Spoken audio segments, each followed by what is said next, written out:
But then knowing that I have a secondary parachute, I'll still jump. You see what I'm saying? So I think that's how I look at it. And it's like, I don't look at this as like, oh, this is my ropes. And I put 3 years, we're 3 years in or 4 years. We started 2022, right? Right, we started 2022. Yeah, we put so much time. Yeah, so we put so much time in this, and it's like I'm not saying I put so much time in it, so now I want to give up because I don't see it going anywhere. No. It'll just change your perception of its value. Exactly. You might overvalue it because you value your time. Exactly. So the way I look at it now is, man, I put so much time in this.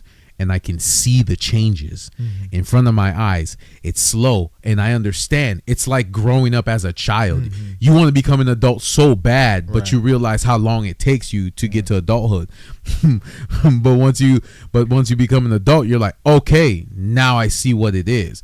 You cherish the journey of making it there. You get what I'm saying? You enjoy the memories, you enjoy the hardship, you enjoy the work, you enjoy the friends, you enjoy the moments that you create, not just with your family, but the things that you've learned, growing, meeting new people. Like it takes time to become who you are, to create the person, the human being that you are now. And that's how I'm looking at everything that we're doing.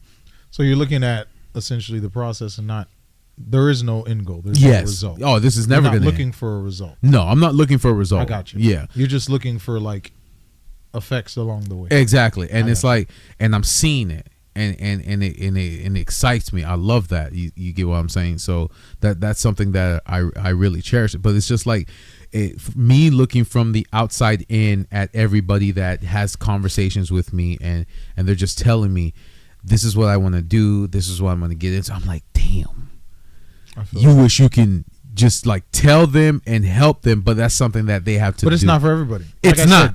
At the end of the day, it's your ego. Yeah, it's not. Snot says, yeah, I try to be as aware as much as possible, but I obviously can't see the world from your perspective, so it was pretty enlightening.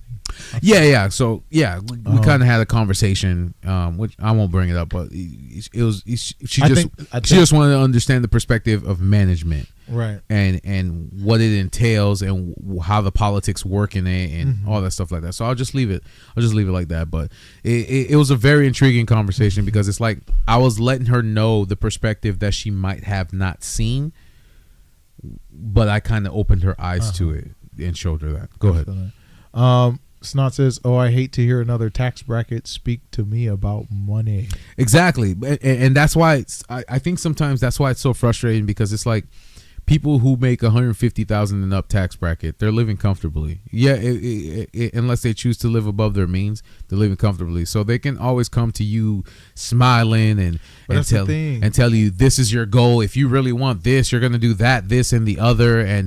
But if you don't really want it, then you're going to be stuck in this position forever and never go anywhere. And it's like, how do you understand? Because especially if it's a person in a position where they just kept moving up like that. They just kept moving up like that. And then this other person is like stuck, can't go anywhere, is doing the best that they can, was told something from the beginning. This is what you need to do to get where you need to get. But that entire model has shifted, and you're still living by that because those were the core principles for that at the time. And those core principles still work. Right. Does the job get done? Yes. Are the computer things up to date? Yes. Do you know your people? Yes. Do you like the company that you work for? Yes. But it's the individual that's now shifted that change and is telling you this is why you're not ready, or this is why you are ready. And it's like the people that are ready are the ones that quit, and the people that aren't ready are the ones that are still there. So that's what doesn't make sense to me, especially with the company that I work for. So it's like it's ass backwards. You're honest, they don't want to hear it. You lie, you're automatically a superstar. So it's just weird to me because it's not about. It's shifted. It's shifted, and I always say the creator of the company I work for would be rolling in his grave right now if he saw the direction that this company has gone. And it's like, for a lot of people to say, I'm going to leave, write a book, talk to people who's quit so I can get their personal experience from this company, and the honest review, not this fake shadow that they cast upon society. But like you've seen the same like when has capitalism not been perverse in all things? Of course, good in yeah, whatever. I get it. Like what are we talking about? Yeah, the goal is to make infinitely make more money. That's the point. How are we mad at the thing we all agreed to? It's just weird to me because it's like, let's say like the creator of Arizona Tea. You know why? Did you ever watch his interview on? Yeah, why he swithed to high fructose corn syrup. Yeah, but did you also hear why he never brought up his tea prices? Why? Because he's like, we're not in debt. He says we're not in debt. Our sales are more than we ever have. We have 6 or 7 different factories across the United States that distribute to every state. He's like, why would we not just raise our prices, but why would we charge people more for something? If everything costs something. Yeah, for Right. sure. So for sure. Now, to save everyone that 1 cent or 6 cents. We now have to deal with the long-lasting side effects of high fructose corn syrup. Yeah, it's amazing. I love it. Yeah, I love it. He's right because I enjoyed Arizona tea, but I can no longer drink it. I love it because of the effects of the body. Right. But I guarantee you, like you said, with the whole everybody's gonna have to shift back to cane sugar. Like I don't understand. It's like, why are we mad at capitalism when we're all collectively agreeing to do it? Yeah, I agree. And then we all want to benefit from it. I agree. We all want the benefits of capitalism, but we hate when it's working the way it should be working. Mm-hmm. No, I get it. We know what the end goal is, to infinitely keep making money year over year. I think at some point a business or whatever idea, a startup will reach a threshold where now the goal is make more money. Oh yeah. Now the goal is make more money at any cost. Yeah, because as the sacrifice of everything. Everybody. Yeah. And that's the thing. And that's kind of what I've seen. And even mom before us, she's even seen like there should be like, I don't know, maybe there should be an equation where like they calculate every company, the moment it just reaches this threshold, this is when they just start going downhill and just, now it's all money. Now it's all money. Money. Now it's more of a, now it's not a employee owned, now it's more of a shareholder. Yep. You see what I'm saying? Mm-hmm. Now we're getting into shareholder territory. Yeah. Normally when companies start up, they're employee owned. That's why you have to care about the employee. Yeah, and then, you have to be nice. You have to do this. But you're right, because now they say they don't even say you're an employee owner. No, they just say it's shareholders. Shareholders. You just become a human being to a number. We now have reached the threshold where the company owns more than the people. So now we can do whatever the fuck we want. Mm-hmm. You know what I'm saying? Let me also get into this. Snot says, take a toxic relationship. This is in relation to sunk cost. Take a toxic relationship that someone has been in for 10 plus years and they never leave each other because it's too scary to start over with nothing, especially as you age. That's sunk cost fallacy. I've already spent so much time doing this thing that's not worth it. So to start over again and work to build something new. So you stay in that misery. No, I feel it. But here's the thing. This is how I look at everything. Everything is the same thing. Yep. Okay. Like, I feel like you could build something new out of the same thing. Yeah. You see what I'm saying? Yeah. Like, if a relationship is failing, like, I think it's because, one, it's, honestly, if a relationship is failing, that means you have learned absolutely nothing.